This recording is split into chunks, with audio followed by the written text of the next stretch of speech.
at this time to honor today's four-state hero, electricians May 3rd class John Leroy Jr., the Scammon, Kansas native, served on the carrier Hannah's Bay during World War II.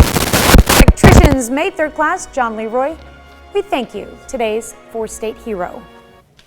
It's now time to celebrate some birthdays.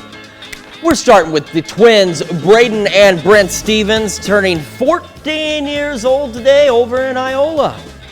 All right, and we have Justin Moore celebrating the big 5-0 this year in Crestline. And we're heading over to Fredonia for a happy 71st birthday to Susan Voorhees.